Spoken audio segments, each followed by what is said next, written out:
Hey Tribe, new show alert. Tonight we saw the premiere of Southern Charm New Orleans. Southern Charm is a show that has come on before. I think they have Southern Charm in other cities. I think it's a Savannah one and a few others.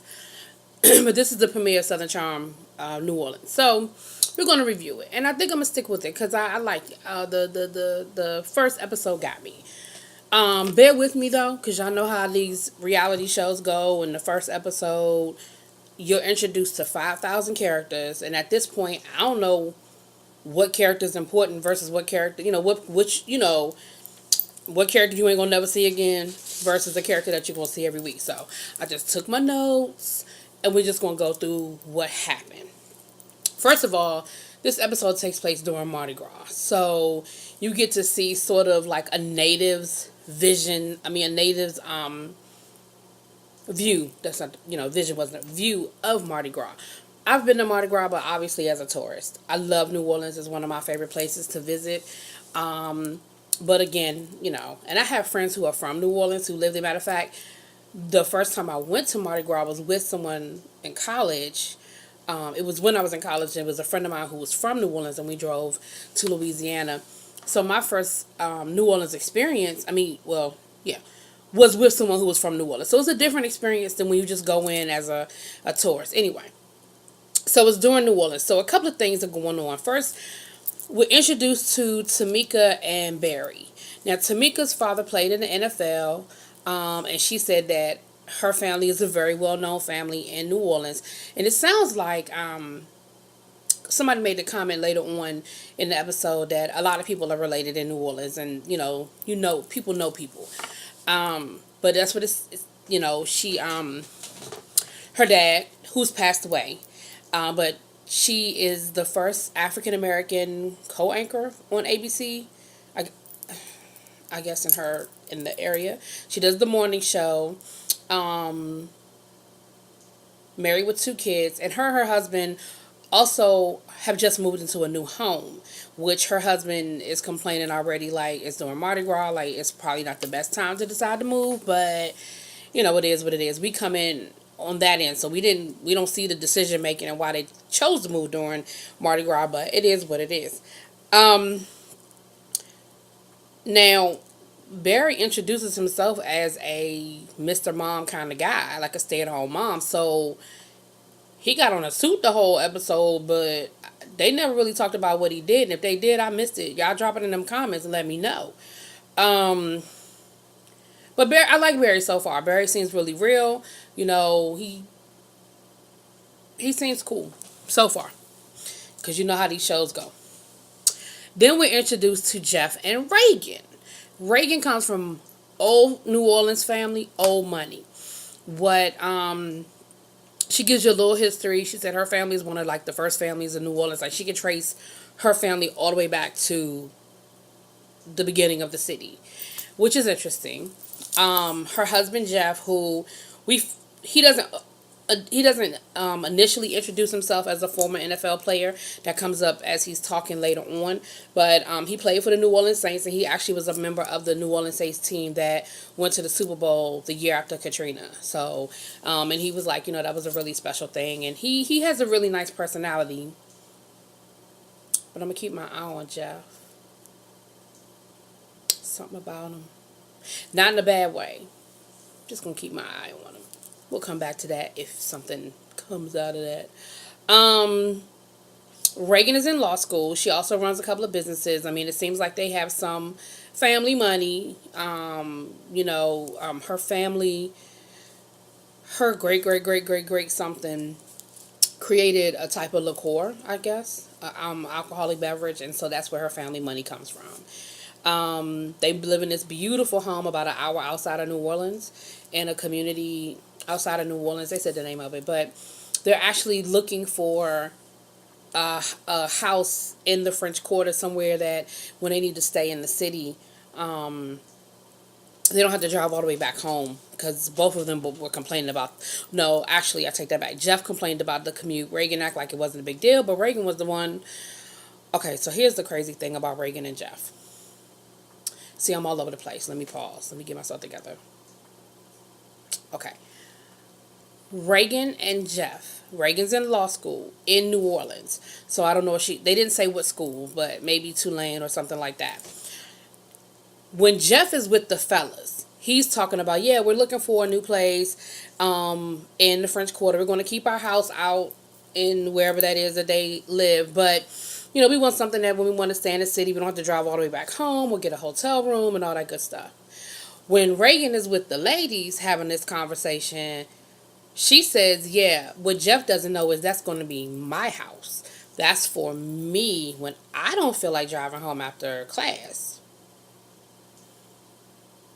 So that already let you know what's some shit in their sauce. Tamika tells her, like, that don't even make sense. Like, I don't like that. Like, to me, that's not what marriage is about. If you're going to be living 60 miles away from your husband, like, that doesn't even make sense. And the fact that he doesn't even know that that's what your intention is, because he over there telling the fellas, yeah, we're buying a house, and she's over there telling the ladies, yes, I'm buying a house. So that already lets you know right there, there's going to be some conflict. Reagan and Tamika have been friends for a long time, but by their own admission, they have an up and down relationship. So see a big ass blow up in their future for this particular, whether it be for the cameras or just in general. But they've already said that they have this up and down thing, so you know what that means. That means at some point this season they're gonna have a big ass argument about something. I'm sorry, y'all, because I want to make sure I get my notes in. Okay. So Barry meets up with the fellas. I already kind of told you a little about the conversation. And here's where we start getting into all these other characters that I don't know who's who and what's what. So Barry and Jeff meet up with John, Sonny, Justin, right?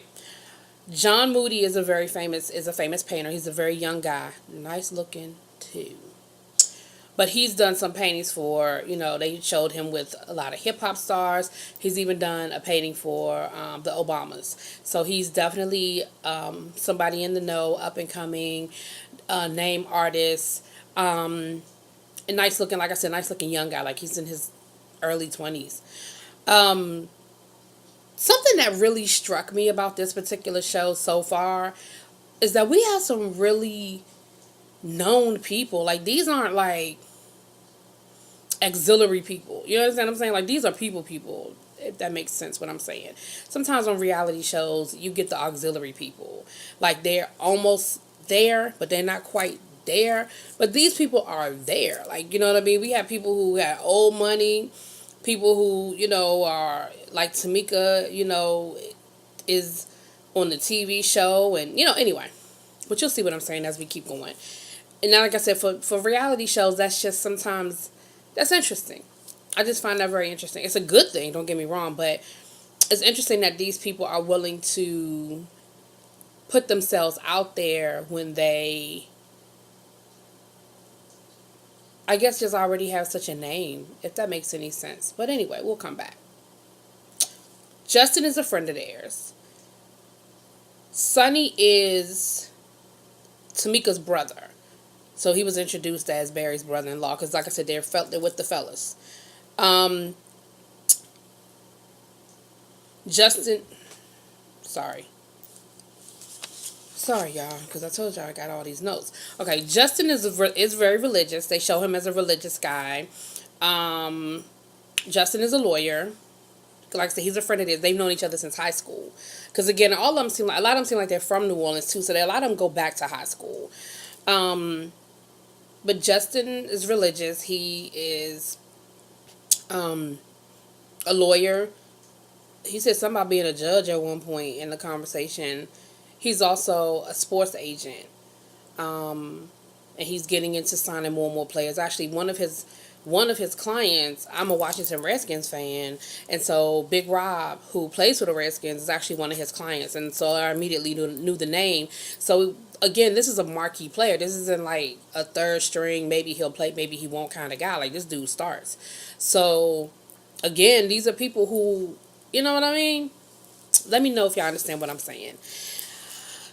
Sonny, we don't really get a lot. Like, he's there, he's at the table, but he don't really say a whole lot. He's there. So I don't know how big of a role he's going to play in this show, or if he was just in this particular scene. We'll figure it out. Then we cut to the ladies. The ladies are having their own little get together, little luncheon. Um, they're planning for their float again for Mardi Gras coming up, so they're planning for the float. They have an all ladies float that they participate in every year. So then we meet. So of course it's Reagan and Tamika, who we've already met. Then we meet Nichelle and Heidi. Now Nichelle, wasn't Nicole. Maybe it was Nicole. Just spelled funny. But Nicole, first thing we meet is her personal chef, whose name is Barry Poppins. Barry Poppins, and he has a apron on, and it's monogrammed to Barry Poppins. In case, well, not monogram, but you know what I'm saying. In case you wasn't sure. Um, she has an old house, which in New Orleans is that's you know, lot that's where a lot of people have old homes. Her house actually belonged to a very famous madam, and she's into all of that, the ghost and that kind of thing. And so they flash back to her telling the story of the house and um the madam and the crown molding, like telling the stories about the house and stuff. And they were talking about how it has a ghost, and she loves her ghost. So Nicole seems like kind of the eccentric one, which we again later on in the episode we're gonna see how eccentric she is. All right, page 2 of my notes. All right.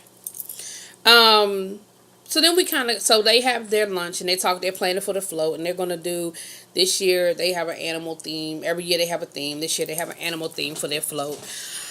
Then we cut to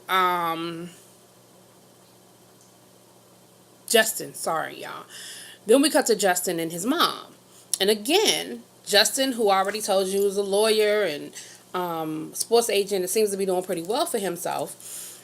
His mother is a very well known philanthropist in the New Orleans community. He said, once I say my mother's name, that's like the end of the conversation. Like everybody knows who my mother is. So again, I'm like, and his mama, she looked like it. You know what I'm saying? She looked like it.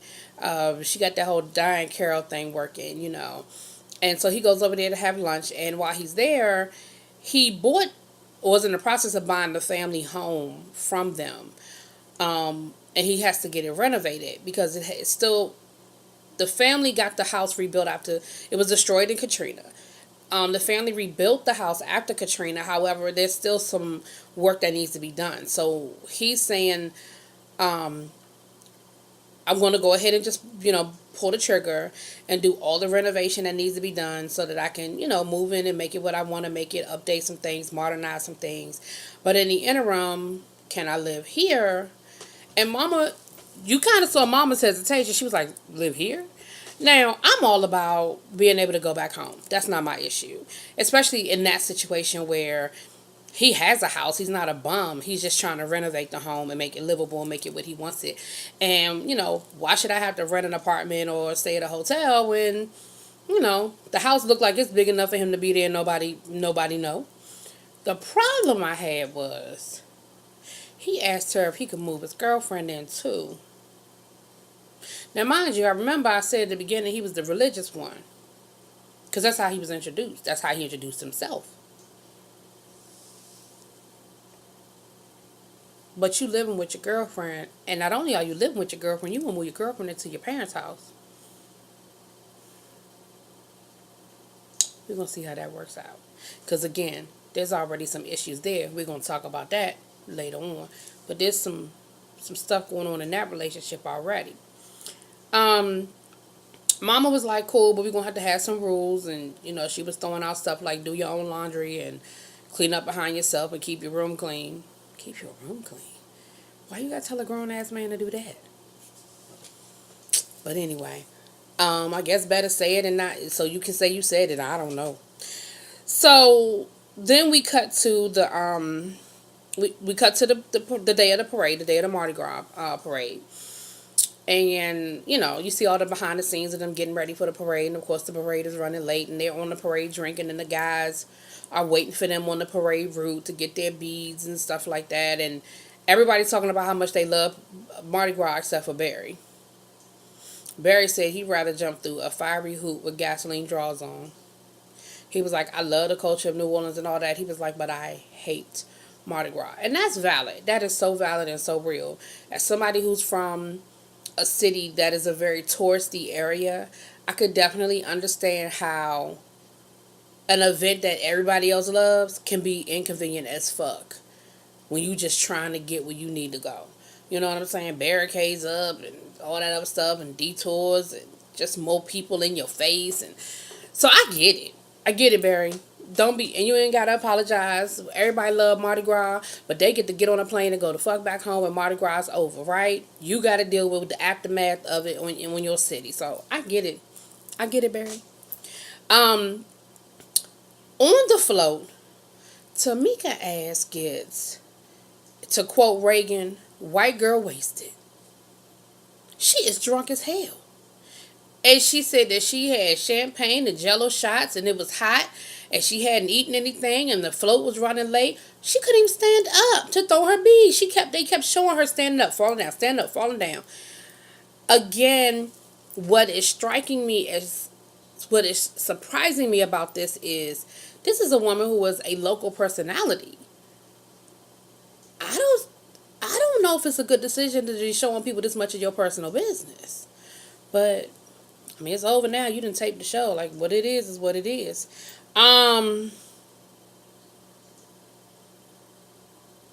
It also comes out that Barry and Tamika are not having a regular sex life, which again, I don't see how that's anybody's business. And why are you telling people?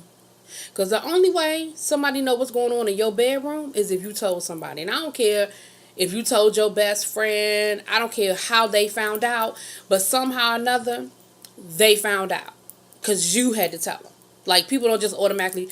You can't look at nobody and be like, you and your husband not having sex, are you? Like, you had to tell somebody that.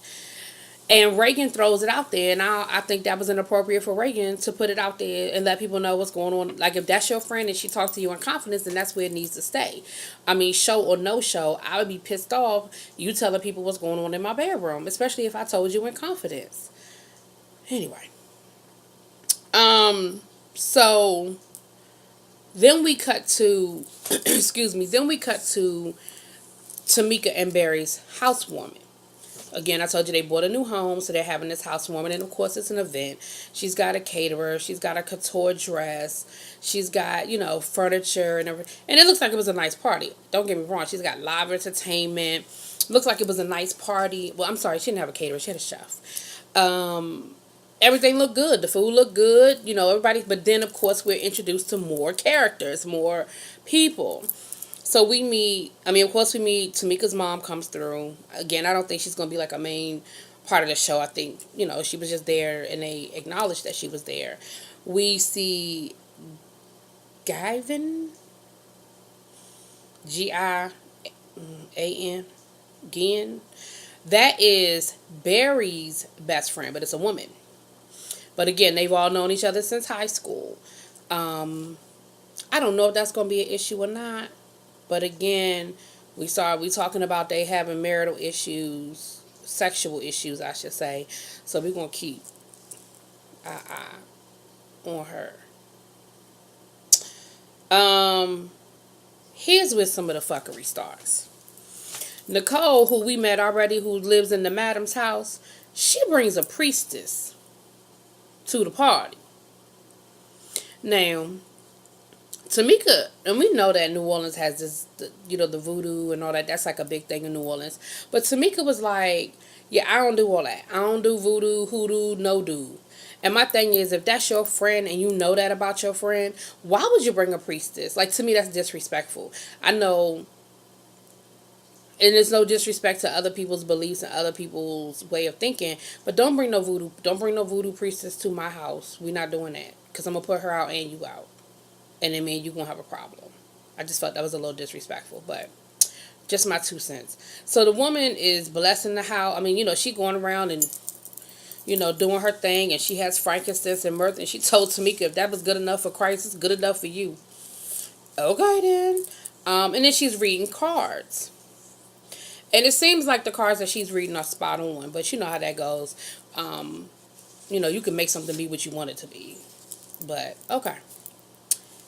We also find out during all of this, because again, I still feel like they telling too much of their business. One of them, and I forgot who it was, but one of them gave, as a housewarming gift, gave Tamika and Barry some attraction dust or turn on dust or something like that to allude to, sprinkle the dust on him and so that there'll be some attraction. And Tamika makes a comment, why is everybody worried about my sex life or my marital life or whatever? I don't think she said sex. I think she said marital life. But her mom is sitting there. But again, I say, no one would know this if you weren't telling people. Because how do people... First of all, that was an inappropriate gift. Let's just start there. That's some shit you give. First of all, if you're going to give something like that, you give it in private. You don't have them open a gift like that in front of the whole group, in front of everybody, number one. Number two, that's not a housewarming gift. Well, I guess it could be for the bedroom. All right, I'm going to take that back. I guess it could possibly be. But again, the way you do it, I just feel like that was inappropriate the way it was presented. Then, John, the artist I told you guys about, he gives them an original painting, which was beautiful. And of course, this is somebody who is an up and coming artist. I mean, this man, and he gets, Tamika, was saying he gets hundreds of thousands of dollars for his paintings, and he just gave us one for free for our home. Like, you can't be mad about that at all. Like, that was beautiful. And it was a great gift. It was a beautiful gift. We almost at the end, y'all. Thank you for hanging in there with me. The last thing I want to bring up is when they were pulling cards and they read Jeff's card. Remember, Jeff is the former New Orleans Saints who won the Super Bowl, who's married to Reagan, because, there's a lot of characters I got to remind y'all. The card he pulled was something about not looking back. There's nothing in the past for you. Just look forward. Any business dealings you had in the past, just let it go. And let's go forward. Couple of things I found out in this little situation. One, Tamika don't know. Tamika is that person. Y'all ever play telephone? Tamika is that person that be switching shit up and changes. I gotta gel that down, cut it, something. Tamika is that person that fucks up the story because Reagan goes to start telling the story, which again, I don't feel like was anybody's business to know at that table. But Reagan tells everybody how Jeff's mom stole a bunch of money from them. She never said his mother stole all our money or his money, because she never said that. She never said we're broke or we're having financial problems. She never said none of that. What she said was his mother forged documents, went into one of the accounts and stole hundreds of thousands, like she said something like 200 and something $1,000 out of the account. She never said that she took all the money. Tamika turns to her best friend. Rewind. Tamika has a best friend. I know I wrote that man's name down. But anyway, it's her cousin / best friend. He gonna be messy. I see that coming. But anyway, she turns to him, or at least that relationship is gonna be messy. She turns to him and says, his mama stole all his money. That is not what the fuck she said. That is not what she said. See, that's how rumors get started, and that's how shit get worse than what it is. She never said nothing about his mother took all the money. But anyway, his mama did steal from him. He said he had to do an investigation and all of that, and when he confronted his mom about it, and he said he didn't really even confront her, he asked her about it, because I'm pretty certain that, I'm not going to speak for them, but I feel like the way he told the story, I feel like if his mom had just said, yeah, I did it, I'm sorry, we needed the money, we were broke, I feel like he probably would have let it go.